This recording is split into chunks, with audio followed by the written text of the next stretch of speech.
빵이다. 누구든지 이 빵을 먹으면 영원히 살리라. 할렐루야. 주님께서 여러분과 함께 또한 사제의 영과 함께 루카가 전한 거룩한 복음입니다. 주님 영광 받으소서. 그때 예수님께서는 군중에게 하느님 나라에 관하여 말씀해 주시고 필요한 이들에게는 병을 고쳐 주셨다. 날이 저물기 시작하자 12제자가 예수님께 다가와 말하였다. 군중을 돌려보내시어 주변 마을이나 촌락으로 가서 잠자리와 음식을 구하게 하십시오. 우리가 있는 이곳은 황량한 곳입니다. 예수님께서 너희가 그들에게 먹을 것을 주어라 하시니 제자들은 저희가 가서 이 모든 백성을 위하여 양식을 사오지 않는 한 저희에게는 빵 5개와 물고기 2마리밖에 없습니다 하고 말하였다. 사실 장정만도 5,000명 가량이나 되었다. 예수님께서는 제자들에게 이르셨다. 대충 50명씩 때를 지어 자리를 잡게 하여라. 제자들이 그렇게 하여 모두 자리를 잡았다. 예수님께서는 빵 5개와 물고기 2마리를 손에 들고 하늘을 우러러 그것들을 축복하신 다음 떼어 제자들에게 주시며 군중에게 나누어 주도록 하셨다. 사람들은 모두 배불리 먹었다. 그리고 남은 조각을 모으니 12광줄이나 되었다. 주님의 말씀입니다. 그리스도님 찬미합니다. 복음서 강복 드리겠습니다.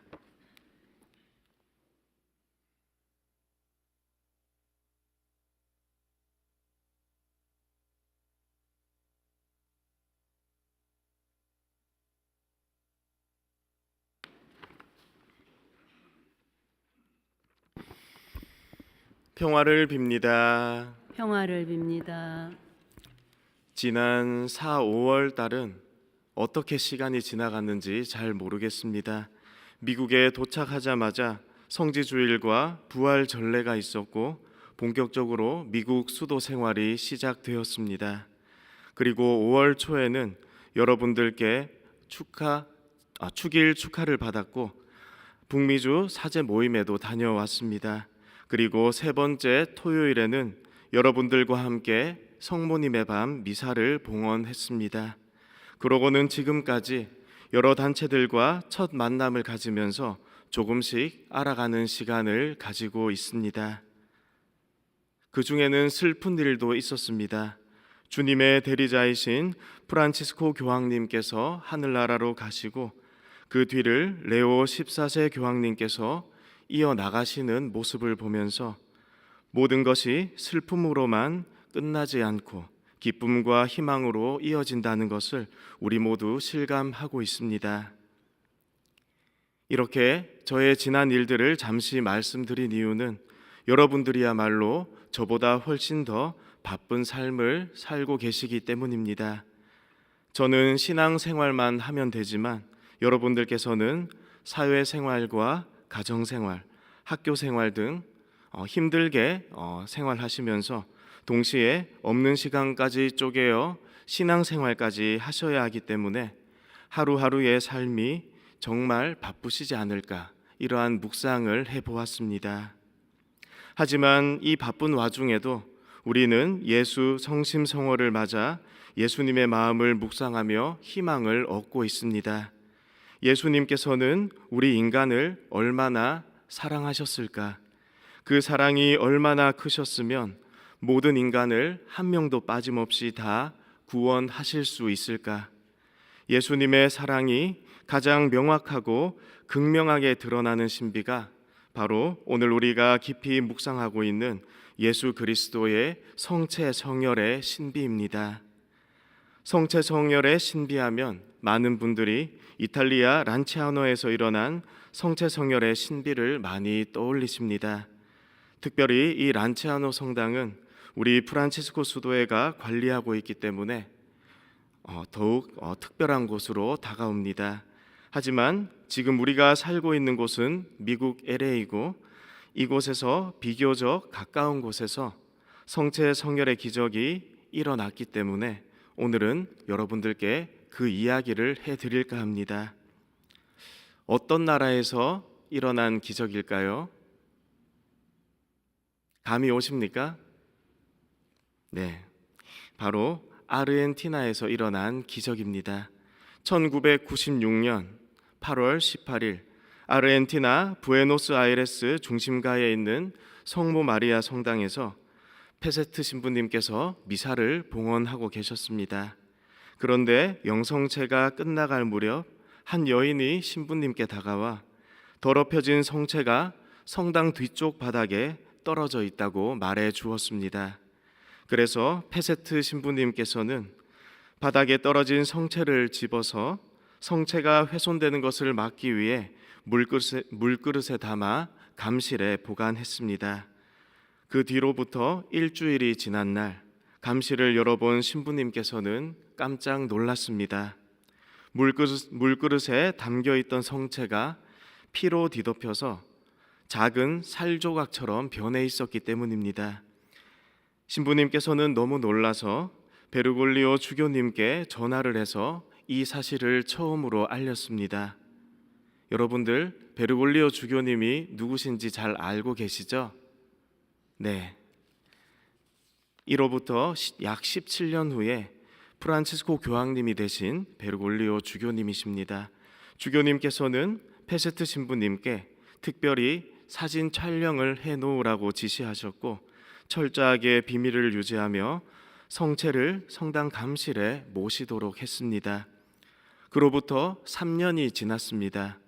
1999년 10월 5일 감실 문을 열어보았는데 어떤 일이 일어났겠습니까? 3년이 지났는데도 성체가 전혀 부패되지 않은 것을 확인하시고는 주교님께서는 드디어 전문가들에게 과학적인 분석을 의뢰하게 되었습니다. 저명한 심장병 전문의가 그 연구를 주도하였는데 편견 없는 연구를 위해 그 전문의에게는 기적의 내용을 밝히지 않고 연구를 하도록 했습니다. 그리고 이 연구 후에 다음과 같은 결과를 얻었습니다. 첫 번째, 인간의 DNA를 가진 실제 살과 피다. 두 번째, 살은 심장 근육의 일부이다. 세 번째, 피에서 적혈구가 발견되었다. 죽은 생명체에서 살 수 없는 백혈구가 나왔다는 것은 표본을 채취하는 당시에 심장이 뛰고 있음을 의미한다. 네 번째, 백혈구가 근육 조직에 침투했다는 것은 마치 가슴을 심하게 구타당한 것처럼 심장에 강한 스트레스를 받았음을 의미한다. 그리고 마지막 결론에 이렇게 덧붙였습니다. 인간의 신체 조직이 유기체를 분해할 수 있는 물 속에 3년이나 담겨져 있었음에도 불구하고 부패하지 않은 것은 과학적으로 설명이 불가능하다. 주교님께서는 이어서 신경생리학자를 통해서도 연구를 시도했는데 다음과 같은 결과만을 얻었습니다. 샘플의 혈액형은 AB형이다. 그런데 이는 신기하게도 8세기 이탈리아 란체아우나에서 일어났던 성체 기적 보고서의 결과와 정확하게 일치하는 내용이었습니다. 저는 여러분들께 무엇보다도 이 두 가지 연구의 공통적인 결과를 말씀드리고 싶습니다. 그것은 바로 성체 성혈의 기적은 과학적으로 검증이 불가능하다는 것입니다. 오늘 복음에서 예수님께서는 5천 명이 넘는 사람들을 배불리 먹이셨습니다. 정말 많은 이들이 배불리 먹었기 때문에 그 자리에 있었던 사람이라면 누구나 다 눈으로 확인할 수 있었던 확실한 기적이었습니다. 하지만 그보다 더 중요한 사실이 있습니다. 그것은 바로 예수님께서는 우리를 위해 당신의 모든 것을 내어 놓으셨다는 것입니다. 예수님께서 우리를 배불리 먹이신 그 빵은 다름 아닌 당신 자신이었습니다. 그리고 당신께서는 전적으로 자신을 희생하셨기 때문에 우리 모든 인간이 구원받을 수 있게 되었습니다. 그 빵을 받아 먹었을 때 우리 인간은 내 배가 불러오는 데만 정신을 팔릴 수밖에 없지만 그 빵이 곧 예수님께서 당신을 전적으로 희생한 결과였습니다. 이것이 바로 성체 성혈의 기적의 핵심입니다. 단순히 성체가 살과 피로 변화된 것이 기적이 아니라 사랑하기 때문에 내 모든 것을 다 내어놓을 수 있는 기적이 곧 하느님께서 우리에게 친히 보여주신 기적입니다. 예수님의 사랑이 온전히 담겨 있는 곳이 바로 그분의 성체와 성혈입니다. 그러니 우리는 그분의 사랑을 한껏 받기 위해 자주 미사에 참여하여 성체를 내 안에 모셔야 하겠습니다. 그리고 성체를 받아 모시기 전에 나의 몸과 마음을 영적으로 깨끗하게 만들어야 하겠습니다. 그 길이 바로 고백 성사입니다. 그리고 끝내 우리도 예수님처럼 누군가를 위해 나 자신을 내어놓을 수 있어야 하겠습니다. 그러한 은총을 이 거룩한 미사 중에 함께 청하도록 합시다. 잠시 묵상하시겠습니다.